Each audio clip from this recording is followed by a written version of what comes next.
Buenas tardes, buenos días, según a la hora que les toque ver este video. Bienvenidos, clase de Zohar Parashat Bamidbar.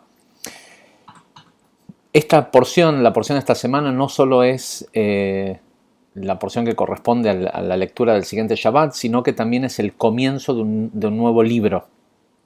El libro de Bamidbar, que es, literalmente la palabra Bamidbar quiere decir en el desierto, y que es el anteúltimo libro de la Torah. Sabemos que lo hemos explicado muchas veces, los libros de la Torah son 5 y corresponden a Keter, Jochma, Binah, Zeranpin y Malhut, ¿sí? Los 5 mundos, el nivel de Atika Kadisha, el nivel de emanación, el nivel de creación, formación y acción. Y con lo cual este libro en particular y el periodo de tiempo que vamos a tener las lecturas del libro de Bamidbar, corresponden al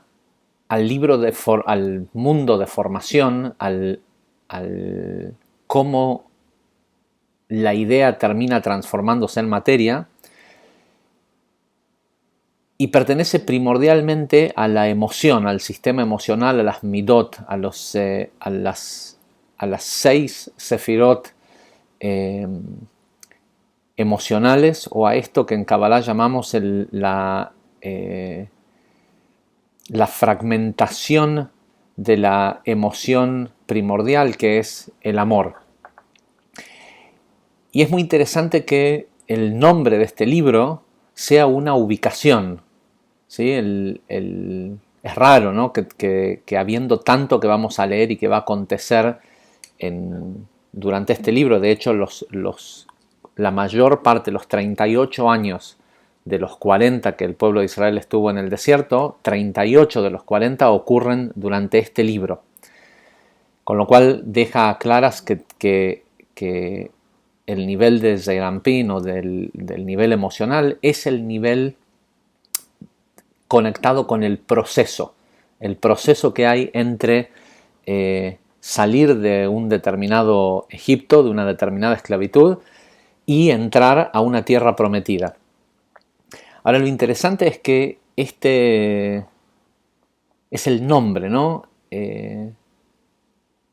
Todo un libro de la Torá se llama En el desierto. Y eso no es porque todo el libro de Baikra no haya ocurrido en el desierto. De hecho, todo el libro anterior ocurrió en el desierto. Todo el que sigue va a ocurrir en el desierto. Y la mayor parte del libro de Shemot, que es el segundo libro, también ocurrió en el desierto. Pero ¿por qué esta importancia de llamarle a este anteúltimo libro, el cual dijimos está directamente relacionado con la emoción, con el proceso y con el cómo se manifiestan las cosas? ¿Por qué llamarle en el desierto? ¿Sí? ¿Por qué esta importancia, no de la ubicación, sino del nombre en sí, ¿no? La porción de la semana comienza con otra vez un censo. De hecho, como comienza la porción diciendo, dice Vaidaber Hashem el Moshe Lemor, el Moshe Bamidbar Sinai, Be'oel Moed, dice, habló Dios con Moshe en el desierto del Sinai, en la tienda del encuentro. ¿Sí? ¿Y qué les dijo? Les dijo, contalos otra vez, vamos a contar cuánta gente tenemos. Y se vuelve a hacer un censo. Y yo no quiero entrar en las particularidades de lo que ya explicamos todas las otras porciones en donde aparece esta idea del censo, aunque el Zohar lo va a volver a hacer, va a volver a aclarar que hay una dificultad con contar a la gente, que cada cosa que es contada, al contar algo se le limita la bendición, pero esto ya lo hemos explicado anteriormente.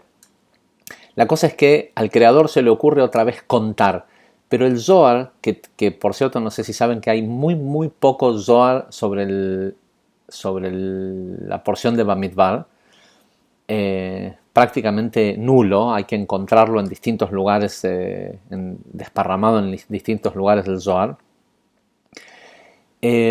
Pero el Zohar en esta sección, en esta cuenta en particular, dice de que esta cuenta es especial. Dice que tiene que implica una cantidad de bendiciones que no se vio en ninguna de las cuentas anteriores. Y vamos a explicar por qué es importante, porque una de las cosas que está ocurriendo aquí es que esta porción ocurre en el segundo mes, es decir, en el mes de Iyar, del segundo año después de que salieron de Egipto. Es decir, que es un mes después de la inauguración del Mishkan, del tabernáculo. Con lo cual, las veces que se contó a la gente anteriormente, no estaba construido, no estaba en funcionamiento el tabernáculo. Entonces el Zohar dice lo siguiente. Dice, Rabbi Abba abrió la discusión diciendo,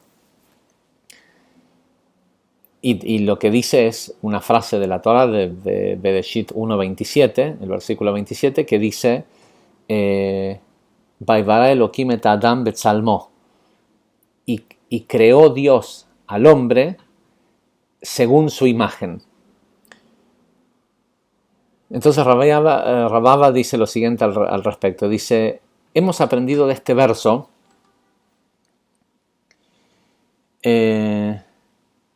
pero sin embargo hay más profundidad.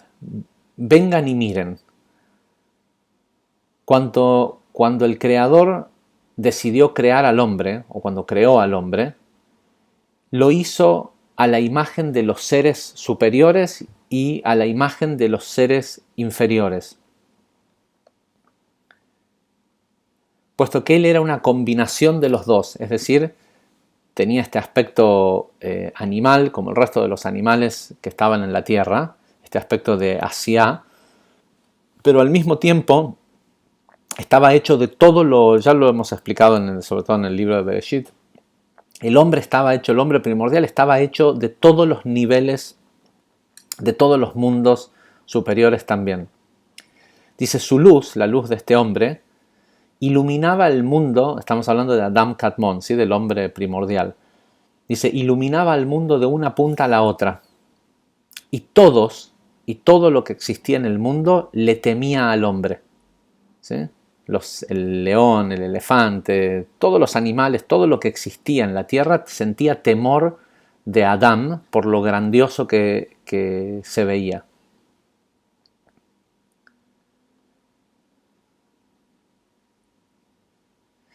Y si bien esto ya fue establecido, dice el versículo 2, debemos de mirarlo más profundamente. Y Dios creó al hombre a su imagen, a la imagen del hombre, a la imagen de Dios, Él lo creó. Así es como hay una repetición en el versículo original, donde aparece 2 veces y parece ser innecesario. Dice, si ya había dicho que lo creó a su imagen, ¿para qué repetirlo? ¿Sí? ¿Por qué decirlo 2 veces? Y la respuesta es la siguiente. Hay 2 niveles en el hombre, puesto que él está compuesto de masculino y femenino. Por eso es que 2 veces dice que fue creado en su imagen. Una por el aspecto masculino, que es y Dios lo creó, y el aspecto femenino, que es en la imagen de él. Dice, como resultado de esto, hay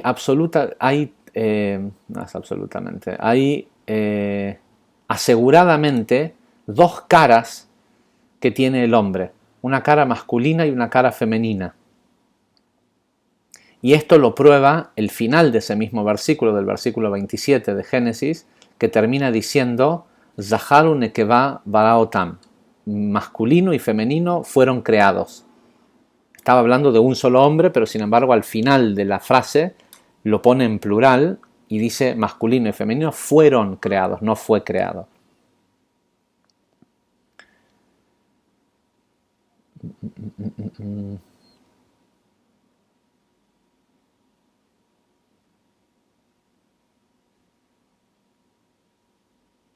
Dice, y si bien la mujer estaba pegada al costado del hombre, ella también fue creada con dos caras o con dos lados. Uno que es Gesed y el otro que es juicio, que es Geburah. Y de esta manera fue que ella completó todo, completó la creación del hombre.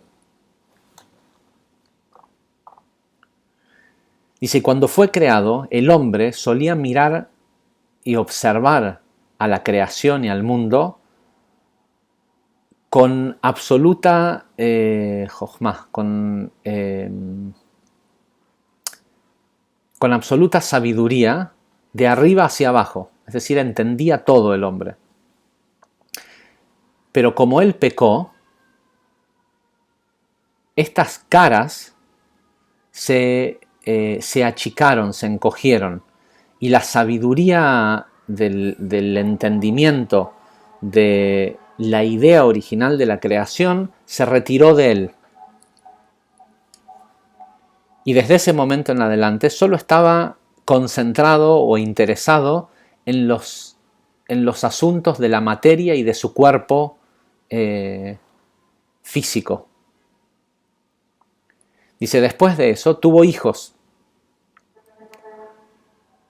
Y tuvo hijos que eran de arriba y de abajo, puesto que Abel venía de los mundos superiores, de los aspectos de los mundos superiores, y Caín provenía de Malhut, de los mundos inferiores. Sin embargo, ninguno de ellos fueron los que habitaron la tierra, puesto que ninguno de ellos tuvo descendencia, y no fue sino hasta que Adán tuvo un hijo, no dice, pero estamos hablando de Set, tuvo un hijo, y fue de él que la tierra fue plantada con hombres, dice el Zohar. Dice, a pesar de esto, a pesar de que el hombre fue creado y de que tuvo un hijo que empezó a tener hijos y a poblar la tierra, dice, el mundo no estaba completo, ni mucho menos. No podía, prácticamente no podía sostenerse a sí mismo hasta que apareció Abraham. Finalmente, cuando Abraham nació, el mundo comenzó a ser sostenido, aunque no completamente. Pero sin embargo, la presencia de Abraham era suficiente para que el mundo no tuviera que ser destruido, porque sabemos que previo a Abraham hubieron varios miles de años mil años de caos que de no haber sido para Abraham, seguramente esta creación se hubiera convertido en uno más de los mundos del caos.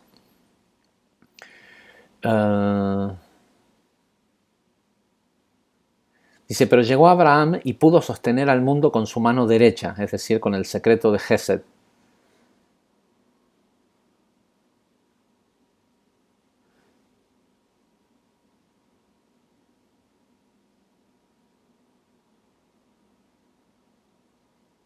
Dice, más tarde llegó Isaac.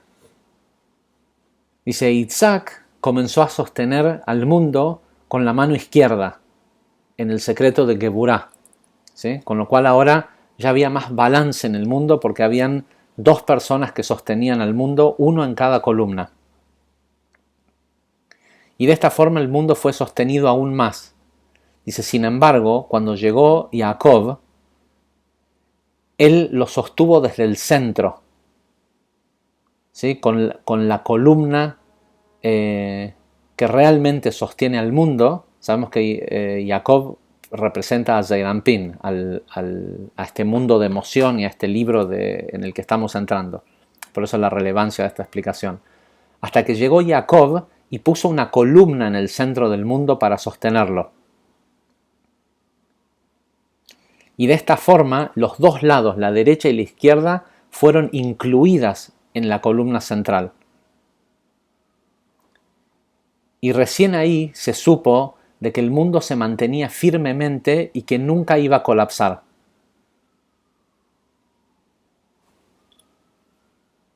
Dice, así y todo, eso no era el proyecto completo. El proyecto completo incluía que la planta diera frutos, y los frutos de la planta o de esa columna que se plantó para sostener al mundo fueron los 12 hijos, las 12 tribus de Jacob y las 70 personas que emigraron con él a Egipto. Y así es como el mundo fue establecido. Pero sin embargo, incluso en ese momento, todavía no estaba totalmente completo. El mundo no estuvo completo sino hasta que el mundo recibió la Torá y el tabernáculo fue erguido para sostenerla. En el momento en el que la Torá y el tabernáculo se juntaron en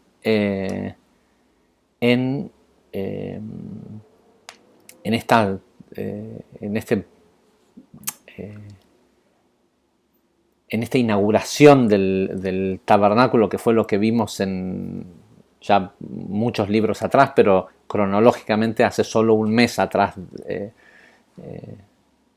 usando la cronología de la parashá de esta semana como referencia, hasta hace un mes atrás, cronológicamente, el mundo estaba incompleto. Dice ahora, siendo que la Torá y el tabernáculo habían sido erguidos, Zeir Anpin y Malhut pudieron finalmente juntarse, puesto que la Torá representa a Zeir Anpin y el tabernáculo, esa vasija en donde poner la Torá, representa a Malhut. Y como esto ocurrió, el santo bendito sea él, el creador o la creación, dice, quiso contar a las tropas de la Torá. Y se preguntó, ¿cuántas legiones hay detrás de mi Torá? Es decir, detrás de Zeir Anpin. ¿Cuántos ejércitos cuántos ejércitos hay en el tabernáculo, el cual es Malhut?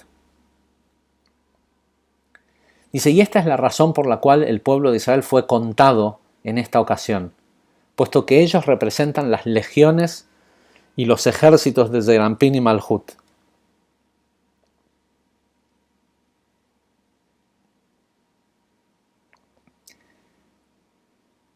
Dice, vengan y miren. Cada ítem, cada artículo, cada cosa que existe en el mundo tiene que ser ubicado en su lugar apropiado. ¿Sí? No hay cosas inservibles o no hay cosas, esto es una aclaración que hago yo, no hay cosas inservibles o cosas que están mal. Todo lo que existe es perfecto, pero tiene que estar ubicado en el lugar correcto.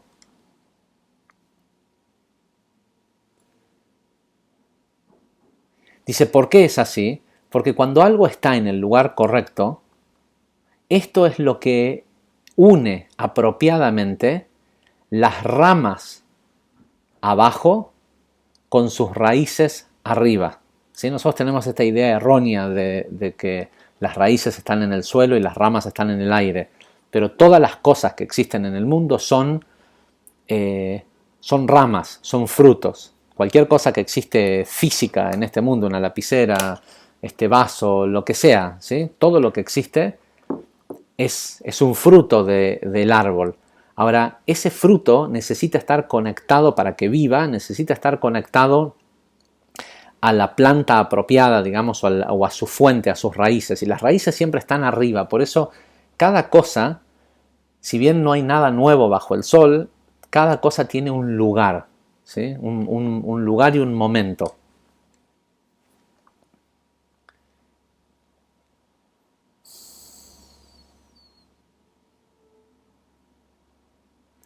Dice, y eso que uno está tratando de unir no se termina de asentar y de establecer hasta que alguien no lo dice con su boca y lo decreta, puesto que cada decreto es lo mismo que contar, ¿sí? Que cuando uno cuenta algo, uno está reconociendo verbalmente que esto existe y que esto es tal cosa, y que tiene tal y tal propósito.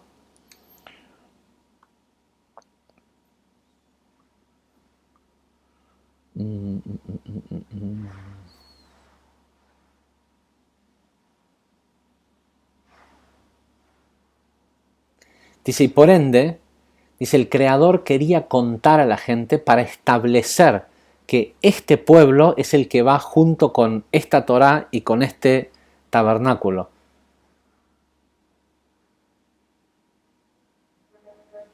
Para ninguna otra cosa o ningún otro tipo con ningún otro interés de por medio, más que establecer que este pueblo, este ejército, eh, este, eh, este grupo de almas, son los que tienen que estar situados, su lugar y su ubicación es en la unión entre Zeranpin y Malhut, los cuales son llamados Torah y tabernáculo. Es decir, es el pueblo que está para intermediar entre la luz y la vasija, entre la idea y el producto final o la acción.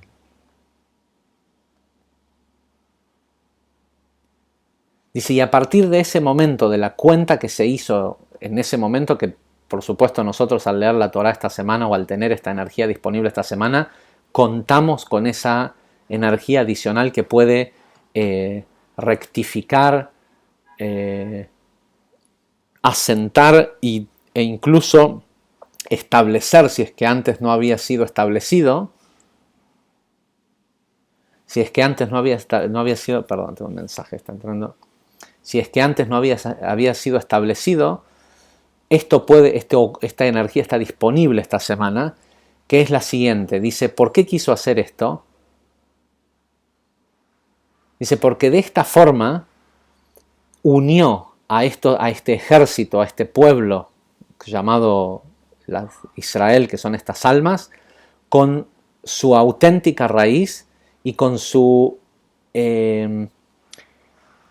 y con esta capacidad de precipitación, las cuales deben de ser inseparables una de la otra y deben de estar siempre en unión, al unísono.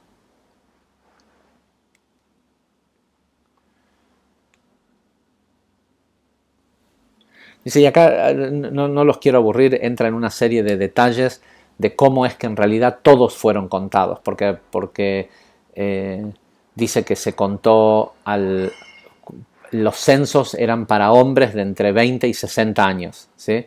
El número final que va a dar la cuenta. Dice, pero sin embargo dice que le dijo que contara a la casa de Israel. Entonces el Zohar explica que al decir la casa, Bait o Bat es el concepto de lo femenino, también era la bendición que iba a precipitarse o esto que se iba a establecer, también era para las mujeres. Y después cuando dice que cuente la casa de Aarón, se refiere a todos los Kohanim y a las mujeres de la tribu de la familia de Aarón y a aquellos que le temen a Dios, también dice, se refiere a los levitas y a sus esposas o a las hijas. Toda la congregación de Israel fue contada y unida con su raíz en su origen en el mundo de Atzilut y de Briah y en esta posición de intermediario, por decirlo de alguna forma, entre los mundos superiores y Malhut.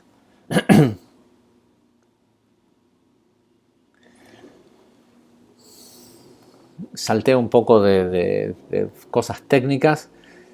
Dice, y ambos, la Torá y el tabernáculo,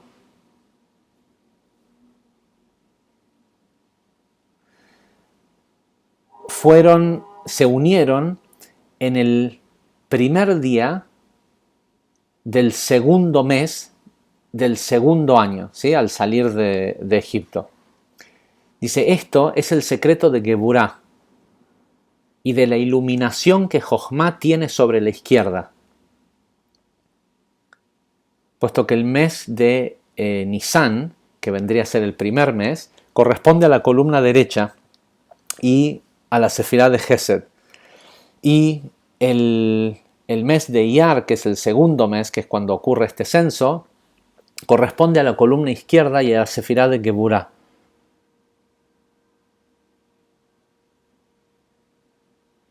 Dice, y en esta cuenta, en esto que ocurre, en la energía de esta semana o de este libro de Bamidbar, este periodo de tiempo que vamos a empezar a transitar en esta época del año, dice, estas fueron unidas, la derecha y la izquierda fueron unidas armoniosamente en una sola columna, en la columna central, es decir, en Zeir Anpin o en Yaakov, o el concepto de la emoción o esta idea del desierto. Ahora ya vamos a explicar por qué el desierto.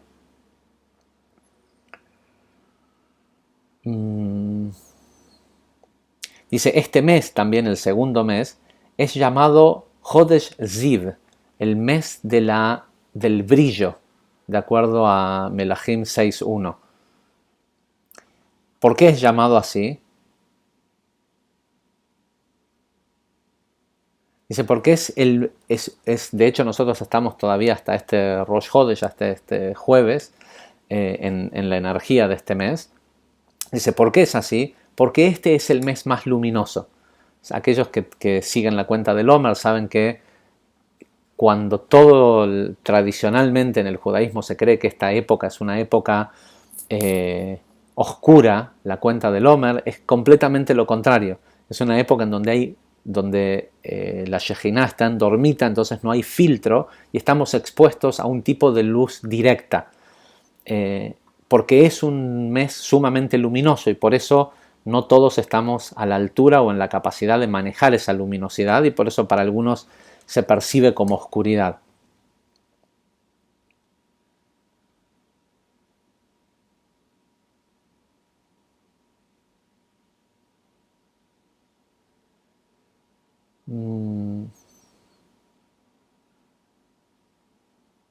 Dice, para ese momento, para el segundo mes del segundo año, todos los mundos superiores de la emanación, recuerden que los mundos también son parte de la creación. El creador primero creó los mundos y los mundos crearon este mundo y al hombre.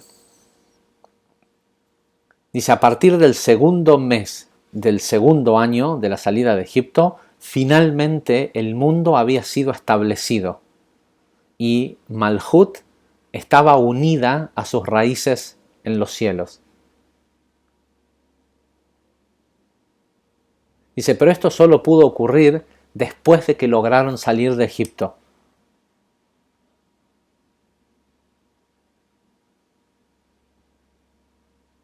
Dice, porque la escritura, la Torá, nos informa con mucha veracidad que el pueblo de Israel dejó Egipto en el primer mes.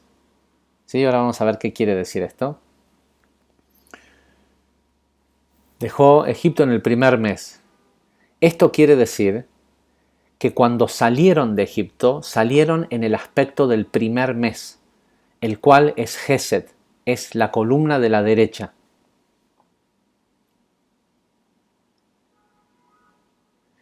Y su perfección, la salida tiene que ocurrir en la columna derecha, pero su perfección, el perfeccionamiento de este pueblo, de su liberación o del alcanzar una determinada libertad, ocurre en el segundo mes. ¿Qué quiere decir el segundo mes? No es una cuestión cronológica, sino que ocurre en el aspecto del segundo mes, que es la columna izquierda y la sefirá de Geburah.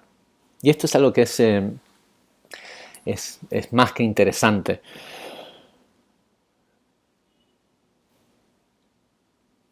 El Zohar hace una distinción y un esfuerzo en aseverar que la Torá nos informa fehacientemente que la salida de Egipto del pueblo de Israel ocurrió en el aspecto del primer mes. ¿Sí? Y sabemos que los 12 meses no corresponden literalmente a las sefirot, porque si fuera así debería de empezar de mucho más arriba. Pero esta idea del primero y segundo, en la salida hacia el desierto, se refiere a Gesed y Geburah. Y lo que nos está diciendo es que para salir de Egipto hay que salir bajo el aspecto de Gesed. Uno no puede salir La gente que, para no darle demasiada vuelta, la gente que renuncia a su trabajo y se va enojado y a los gritos y con pelea y esto y lo otro, lo que sea, se fue del trabajo, pero no se fue de Egipto. Va a lograr que su próximo trabajo sea exactamente igual que el que lo esclavizaba anteriormente. ¿Qué quiere decir esto? El hecho de que salió con la conciencia de Geburá quiere decir que no salió. La salida de Egipto, para salir de Egipto, uno tiene que salir de Egipto desde un aspecto de Gesed, de misericordia, porque uno entiende que no hay nada más para dar ni nada más para recibir, y lo más misericordioso que uno puede hacer es irse. Ahora, si uno se va a partir de una pelea, no se fue. Se fue físicamente, pero lo más probable es que su conciencia va a seguir en ese lugar. El caso más claro de ver son las relaciones de pareja. ¿Sí? La gente se pelea con el novio, con la esposa, con quien sea, y se separan. Si se separaron por una pelea, lo más probable es que vuelvan a juntarse. O peor aún, que nunca más vuelvan a juntarse, pero que nunca se hayan separado. Es decir, que durante años después la persona le tenga rencor, la persona, qué sé yo tengo gente conocida, tenemos una amiga que creo que ya, no sé, creo que, si no me equivoco, creo que ya hace 9 años que está divorciada, y no hay una reunión, un evento, una cosa donde uno salga con ella y uno se pone a conversar, todo, no hay una vez que no aparezca el tema de lo que hizo su ex marido, o lo que está haciendo, o si está bien lo que hace o lo que no hace. Y la persona esta tiene su vida suspendida hace 9 años porque este caso tiene la particularidad de que ella no tenía la idea de salir. Solo un día se enteró de que el marido quería divorciarse porque estaba harto de esta persona, y no porque no se lo haya dicho anteriormente, sino porque hay gente que le cuesta darse cuenta de cuál es la realidad que los rodea. Pero en definitiva lo que voy es a que, a menos que la persona salga desde un aspecto de Gesed, es decir, que uno dice, la verdad es que no tiene sentido que me quede porque no tengo nada más para dar, di todo lo que puedo dar, y la otra persona no tiene nada más para darme, o el empleo, o la situación, o lo que sea. Entonces, si nadie tiene nada más para dar, y vinimos a este mundo a dar, si yo me quedo en una situación en donde el otro no me puede dar, estoy privando al otro de dar. Y más aún si me estoy privando a mí de poder dar porque la situación no lo permite. Entonces, desde ese lugar, cuando a mucha gente le ha pasado que se pelea y se arreglan 10 veces, pero finalmente cuando realmente se separan y se divorcian, siguen siendo amigos y no hay ningún tipo de dificultad. Y en esos casos, estas dos personas, a pesar de que pueden seguir viéndose, de que pueden tener una buena relación, lo que sea, están realmente separados. Es decir, cada uno salió de su determinado Egipto en ese momento. Mientras que hay otros que el hecho de que la razón por la que salen de Egipto es por deseo de recibir, es decir, porque no están recibiendo lo suficiente, no porque no están pudiendo dar, nunca salen. Y es algo que es un dato que no es menor, porque muchas veces es bueno revisar cuando nosotros pensamos que ya superamos una cierta etapa y que estamos y que ya salimos, que ya estamos afuera. Presten atención cómo fue la salida. Si fue desde un lugar de Gesed, salieron. Si no, lo más probable es que todavía sigan enganchados. Y por supuesto, una vez que la persona sale y está en el desierto, porque salir de Egipto para ir a la tierra prometida implica transitar un desierto, la persona tiene que perfeccionar esa salida desde el lugar de Geburah. ¿Sí? Ni hablar los casos en donde las separaciones de parejas, de negocios, son totalmente hechas del lado de Geburah, viendo de qué me puedo llevar, ¿sí? Qué es lo que tengo para recibir, qué es lo que me corresponde llevarme si me voy, ¿no? Pero bueno, una vez que la persona sale con la conciencia correcta, el próximo paso es perfeccionar el deseo. ¿Sí? Ahora, el lugar en donde perfeccionar el deseo es en el segundo mes, es cuando estás en el desierto, o en este caso, en el segundo mes del segundo año, que no tiene por qué ser que tengas que esperar un año, pero tiene que ver con el concepto de no cuando estás con la excitación de que acabas de salir de Egipto y crees que en 5 minutos vas a llegar vas a encontrar otra tierra prometida o una tierra prometida. El perfeccionamiento de la salida para que no tengas que volver o para que no encuentres otra tierra prometida ficticia que en realidad es otro Egipto, tiene que ver con en la calma y en el vacío del desierto, ¿sí? En el momento de vacío, perfeccionar el deseo. Y ahora ya vamos a hablar un poquito de eso, de qué se trata esto de perfeccionar el deseo.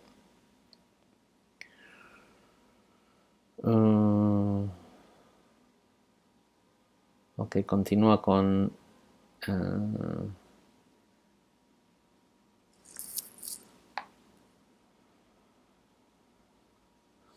acá está explicando el Zohar, estoy salteando, estábamos en el versículo 9, ahora estoy en el 13 ya, porque estoy salteando toda la sección que habla sobre si es bueno o no contar y por qué, y cómo en este caso todo lo que ocurrió en esta cuenta y la energía que nosotros tenemos en esta semana y en el comienzo de este libro, tiene todo que ver con bendiciones.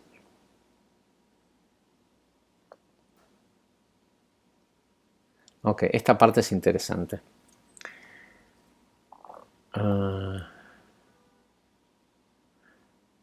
Está hablando de la importancia de las bendiciones y de bendecir todo lo que existe.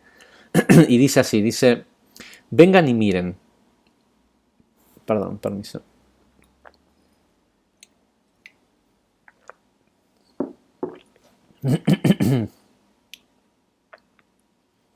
Vengan y miren. Aquel que habla de sus amigos, de sus hijos, de su dinero, de su fortuna, con, ¿cómo se dice? Con alabanzas, ¿sí? Aquel que alaba a sus amigos, no que los alaba directamente, sino que alaba el tipo de amigos que él tiene y alaba a sus hijos, ¿sí? Se llena la boca para hablar de qué tan buenos son sus hijos, de cuánto dinero tiene y de cuál es su fortuna y su salud. Dice, aquella persona que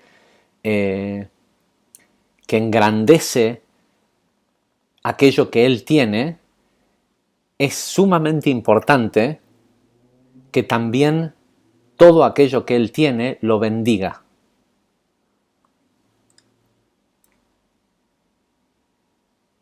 Perdón.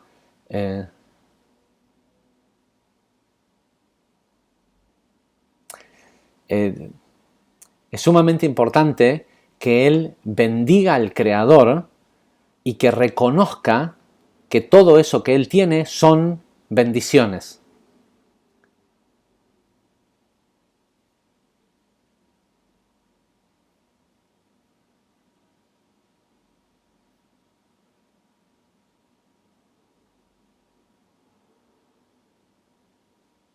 Ok, estoy salteando ciertas cosas técnicas.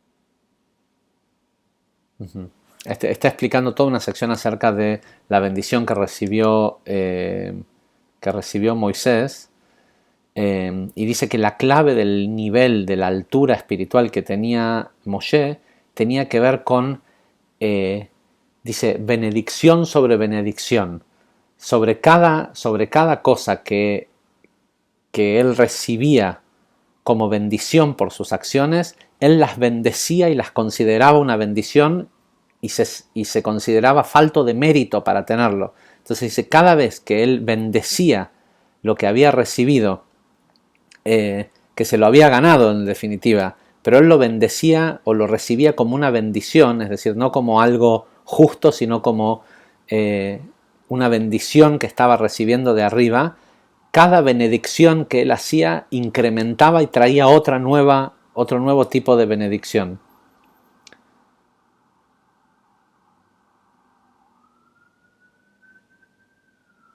Dice, y cuando una persona, eso es por un lado, y dice, y vimos el caso de Moisés, que cuanto más bendecía lo que tenía y entendía que todo lo que tenía era una bendición, más se multiplicaba la bendición. Dice, por el otro lado, dice, cuando una persona cuenta, pues está hablando sobre el tema de contar y todo esto, cuando una persona cuenta sobre lo que su amigo tiene, ¿sí? Puede ser los hijos que tiene, las relaciones que pueda tener, la cantidad de dinero, la salud, lo que sea que el amigo tiene, es aún más importante que la persona bendiga eso que el otro tiene, puesto que si no lo hace, dice, será castigado.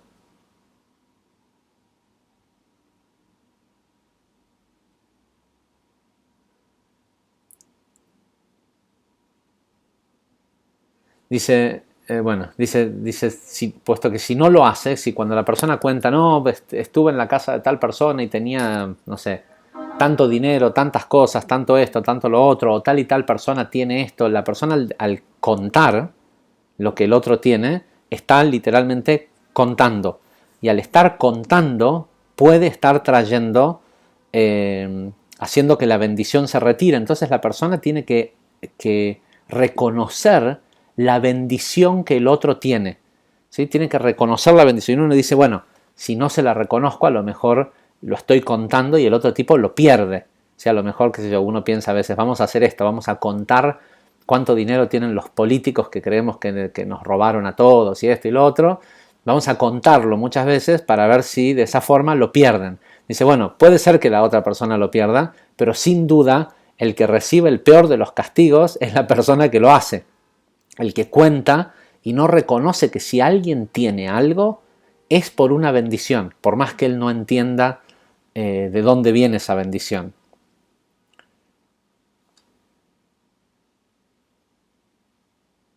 Dice, sin embargo, si él bendice todo aquello que ve en lo del otro, si él bendice todo aquello que ve en lo del otro, seguramente será bendecido desde arriba.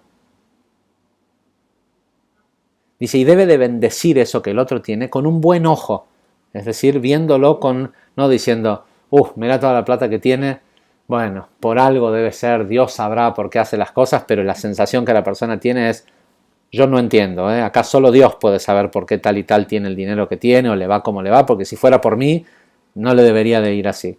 Entonces dice, tiene que ser, dice, la bendición hacia el prójimo tiene que ser con un buen ojo y no con un ain hara, dice literalmente, y no con un ojo malo o un ojo envidioso.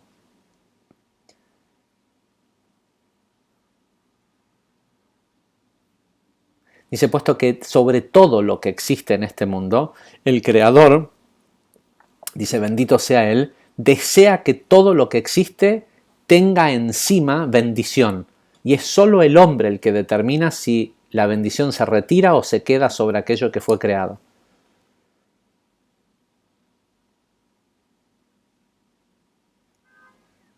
Y sigue diciendo que si lo hace con buen corazón y con buena... Y la verdad es que uno tiene que uno tiene que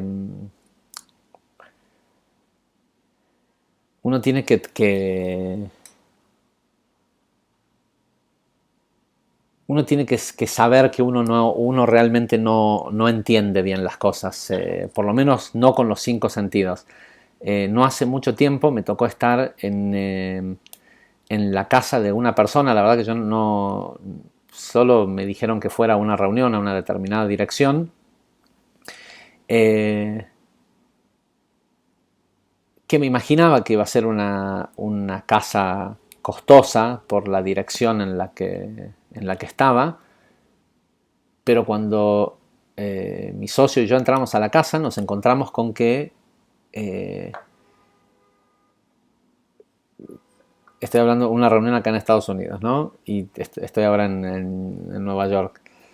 Y nos encontramos con que en las paredes de la casa había colgados cuadros mucho más caros de lo que cuesta el avión con el que vinimos a New York, ¿no? Muchos excedidos más de 100 millones de dólares en cuadros colgando de las paredes, ¿no? Cuadros muy famosos, muy conocidos, que uno esperaría a lo mejor verlos en un museo, bueno, en la casa de esta persona. Y cuando uno, la verdad yo no sabía qué esperar, y en la interacción con esta persona, uno ve a la persona y dice, ¿será que en este mundo hay gente que tiene mucha suerte? ¿No? Porque no parecía una persona especial en algo en particular. Era una persona común, ¿sí? La dueña de casa.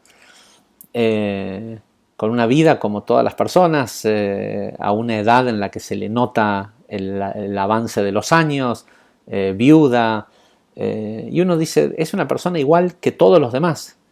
Y uno pudiera envidiar, qué sé yo, a mí en lo particular no me mueve demasiado, si bien es interesante ver ese tipo de arte en una casa, pero no me impresiona demasiado ese tipo de cosas, me impresiona más la parte humana, y en la parte humana era una persona totalmente normal,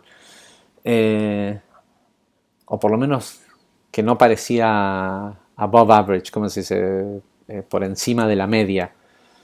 Entonces uno puede rápidamente juzgar, ¿no? Y decir, ¿se merece una persona tener esto? O está bien o está mal. Obviamente no lo podía hacer mientras estaba en la casa de esta persona, pero a las pocas horas después de salir de la reunión, entré en Google y busqué quiénes eran, qué habían hecho y demás. Y no importa lo que no es, digamos, demasiado importante lo que el origen. Son gente que viene de haber trabajado toda la vida en Wall Street, en la bolsa y demás. Pero lo que me llamó la atención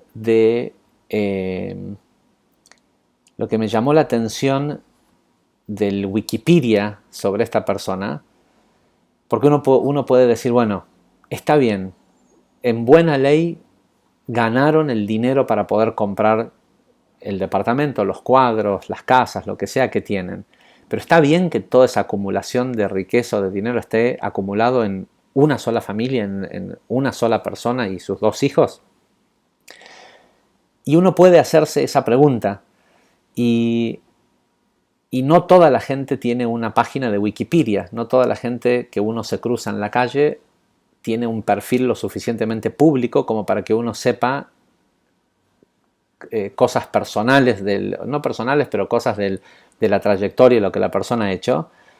Y lo que más me llamó la atención es que entre el año 2013 y la fecha del 2017, en 4 años, esta persona y su grupo de asociados, o sea, la empresa familiar, por decirlo de alguna forma, lleva donado más de 400 millones de dólares a caridad, ¿sí? A distintas obras de caridad, a hospitales, a escuelas, a un montón en grandes montos, ¿sí? Y la verdad que uno ve eso, que cualquiera que no se toma el trabajo tranquilamente lo puede juzgar, y la verdad que es grandioso que ocurra en el mundo, que ese nivel de riqueza llegue a manos de gente que sabe dar, ¿sí? Llegue a manos de gente eh, que evidentemente vive su vida desde Gesed, y seguramente tienen aspectos severos de Geburah y severos de Netzach y de Yesod y de Malhut, ¿sí? Pero con la misma severidad tienen aspectos severos de Gesed, porque de lo que se trata al final es de tener el máximo de todas las emociones, ¿sí? Cuando la persona tiene el máximo de Gesed, como lo tenía Abraham, era justo que tuviera el máximo de riqueza, ¿sí? No había otra persona en el mundo que tuviera más riqueza que él. ¿Por qué? Porque no había otra persona que estuviera más dispuesto a hacer por los demás y a dar que él. Esa es la clave. Con lo cual es tan importante para entender la porción, y el libro este se llama Bamidbar. Y Bamidbar, o en el desierto, es donde una persona se conoce a sí misma. En la ciudad es fácil distraerse. En la ciudad es fácil que cuando uno encuentre cosas que a uno no le gusta de los demás o de uno mismo sobre todo, el cómo me siento después de que alguien me dice algo, después de que alguien hace algo, es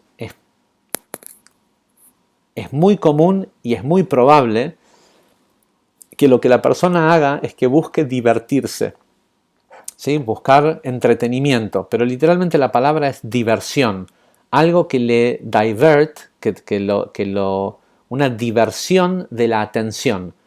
La vida, la situación, lo que sea, me trajo esta emoción o esta situación, y la forma más fácil de afrontarla es no afrontarla. La forma más fácil es irme a una discoteca, tomar una pastilla de un Valium y dormirme toda la noche si no me puedo dormir. Lo más fácil es la salida fácil, es el no enfrentar.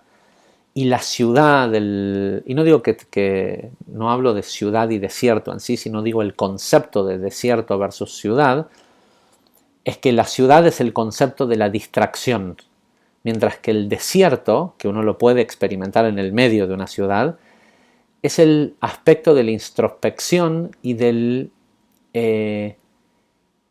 la carencia, de la falta de todo, y esa es la emoción. El libro, el Zeir Anpin, el perfeccionamiento de Zeir Anpin, es a través de Bamidbar, es en el desierto, es uno solo con uno mismo, no es con el consejo de este y con la medicación que me dio este médico y con esto y con todo lo que toda situación que nosotros hemos venido a superar. Y es importante porque no hay situación que una persona atravesca se dice, sí, bueno, no hay una situación que una persona tenga que atravesar en su vida que no esté diseñada específicamente para la resiliencia de su clan, ¿sí? Y para la humanidad en general. No hay una situación a la que no hay una enfermedad a la que la persona no le toca atravesar, que no le esté tocando atravesar, además de para corregir y para mostrarle una situación emocional que él tiene que corregir, pero no existiría esa enfermedad si no fuera porque es necesaria para hacer más fuerte a la especie. Sí, hay algunos que se mueren, ¿sí? Hay algunos que no la superan, pero se va a enfermar suficiente gente de una determinada enfermedad hasta que alguna gente la sobrevivan. Y cuando algunas personas la sobrevivan, el nuevo humano que viene después, es decir, la nueva especie, es resistente a esa enfermedad. Lo mismo ocurre con las situaciones.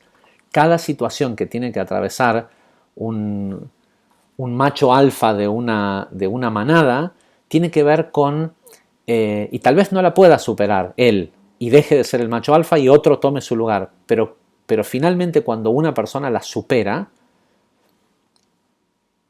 distribuye la información de resiliencia y de adaptación a todo su clan, a toda su especie, en el caso de una familia, una sociedad, una comunidad, lo que sea. Con lo cual, evitar la confrontación, evitar confrontar lo que la vida te pone enfrente, es evitar mejorar la situación de la humanidad, básicamente. Pero el lugar en donde uno lo enfrenta es en el desierto. No es con los consejeros, con los abogados, con el médico, con la esperanza de una nueva tecnología y una nueva cura. El proceso se hace solo en el desierto, uno mismo con su emoción. El, el, el propósito del por qué se presenta la piedra en el camino es para que te detengas y para que decidas si la vas a, ¿cómo se dice? La vas a... una semana de hablar otro idioma y se me va este. ¿Cómo se dice if you're gonna go around it? Si la vas a esquivar, si vas a ir por alrededor de la piedra, o si la vas a dejar de ver como piedra y la vas a ver como un escalón. ¿Sí? Esa es la clave. Cuando la piedra aparece en el camino, es un hecho, la piedra está. No sirve de nada pensar que la piedra no existe, no está. Sí, es como que la persona, el médico le dice, tiene cáncer. No, el médico está mintiendo. No está mintiendo. La persona tiene cáncer. Lo que la persona tiene que decidir es qué hace con eso. ¿Sí? ¿Cómo lo percibe? Entonces, la piedra está en el camino. Deja que la piedra gire cuesta abajo y lo aplaste. Esquiva la piedra y sigue en el mismo nivel, haciendo de cuenta que la piedra nunca existió. O se da cuenta que la piedra también puede ser un escalón, ¿sí? Y la pasa por encima. No hace falta deshacerla la piedra, hace falta treparla y entender que una vez que uno está arriba, uno está en un nivel superior, no solo uno, sino toda su generación. Gente, medio tengo que ir al aeropuerto, así que si bien tenía un par de temitas más que había...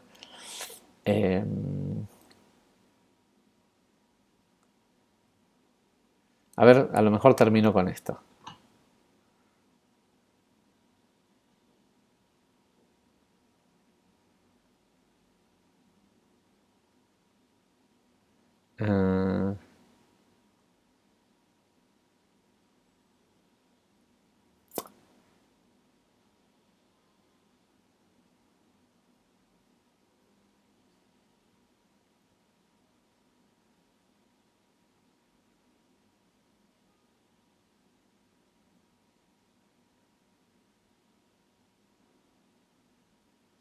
Ok, solo lo voy a leer y traducir, porque veo que porque la explicación va a tomar mucho más tiempo.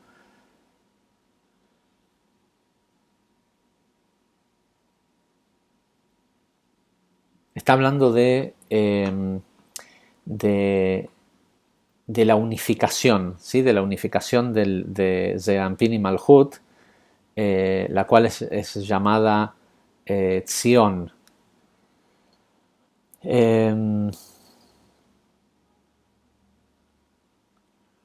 Dice, cuando la unión de Zeranpin y Malhut, lo que pasa es que hay que entender que no hay unión de Zeranpin y Malhut antes de que haya unión en Zeranpin. ¿Sí? Estos 6 colores, estos 6 atributos del deseo, o de la... Sí, son atributos de la vasija, con lo cual son atributos del deseo y son una refracción de las distintas frecuencias de lo que realmente es el amor.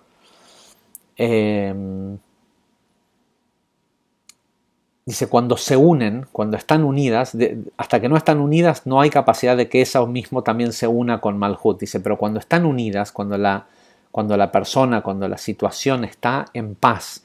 Hay otra cosa que no lo dije, pero lo había pensado anteriormente y vale la pena decirlo.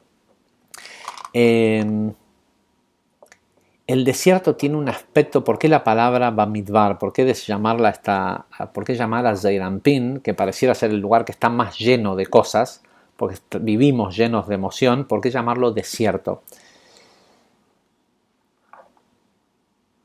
Porque tiene que ver con el concepto del vacío. Y creo que hay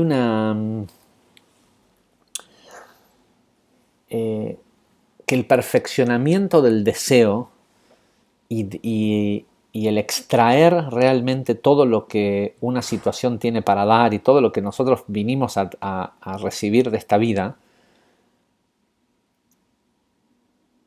tiene que ver con voluntariamente ir al desierto.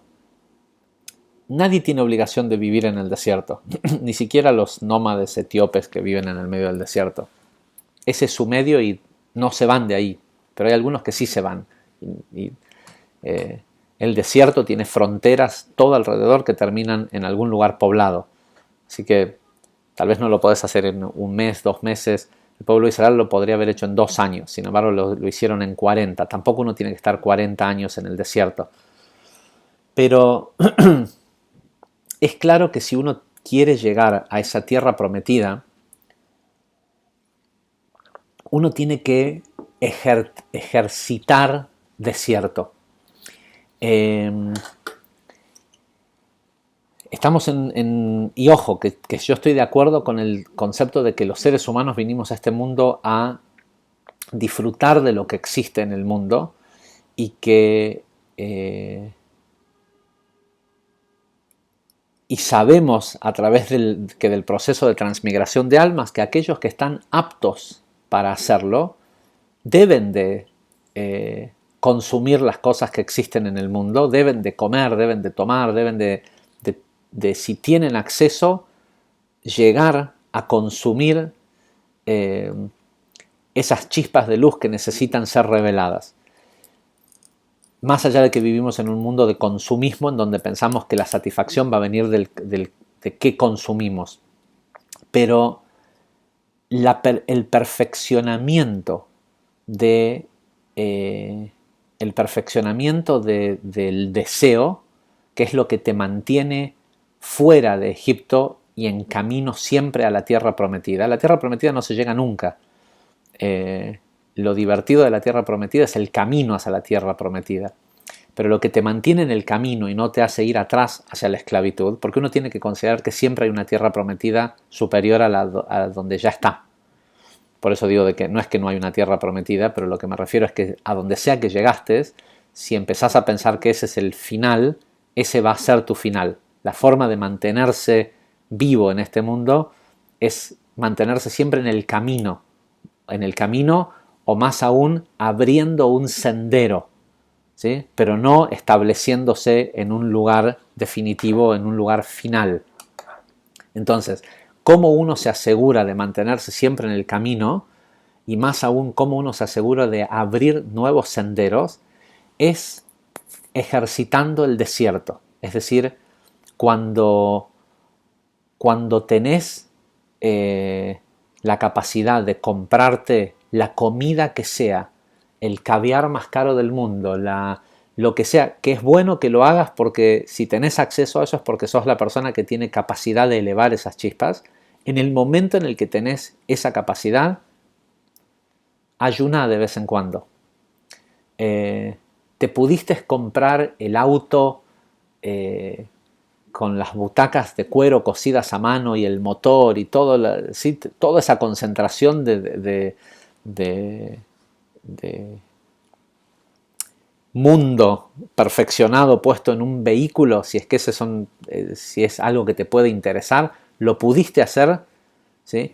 Y lo pudiste hacer enteramente tranquilo, sabiendo que era la cosa correcta, que no era un exceso, que estaba bien, lo pudiste hacer, te dieron las llaves, anda a tu trabajo en autobús. El primer día, aunque sea, ¿sí? Es esta capacidad de ejercitar el desierto, el temple del tzadik, se forma quitándose a él del medio. ¿Sí? Ok, el auto es genial, la comida es genial, todo, y si no estuviera yo para ir, veamos cómo es. ¿Sí? ¿Qué es lo peor que puede pasar? Marco Aurelio decía, ¿no? Que todos los días cuando él se levantaba en la mañana, decía dos cosas. Una, no sé si algunos de ustedes han visto, hay una serie que empezamos a ver que está muy buena, que se llama Sense8, como Sense8 de sensación, pero es Sense y el número 8. Y ahí son todos unos personajes que están unidos telepáticamente, qué sé yo, que viven en todas partes del mundo. Y hay uno en particular que vive en un lugar en África, que todos los días se levanta a la mañana y le dice a la madre: hoy tengo la sensación de que va a ser un gran día. Y todos los días le pasa una tragedia peor que la que le pasó al día anterior. ¿Sí? Y todos los días dice: hoy tengo la sensación de que va a ser un gran día. No estoy hablando de no ser positivo, pero Marco Aurelio decía que antes de salir de su casa, de su palacio, lo que sea, decía: hoy me voy a enfrentar con decepciones, con malos tragos, con dolor, con angustia, con esto, con lo otro. Dice, y la única razón por la cual lo hacía, dice, no era porque anticipaba que eso pasara, sino porque si eso llegaba a pasar, no lo tomaba de imprevisto. Cuando una persona sabe vivir plenamente en el desierto, nadie lo puede chantajear con materialidad. Cuando una persona sabe que él puede estar en el medio del desierto, sin comida, sin el auto, sin lo que sea, y él está entero y es feliz con sí mismo, nadie puede venir y corromper sus ideales o chantajearlo con materialidad. La persona tiene que preguntarse ante la situación que sea: ¿y qué es lo peor que puede pasar? Y vivirlo en su mente.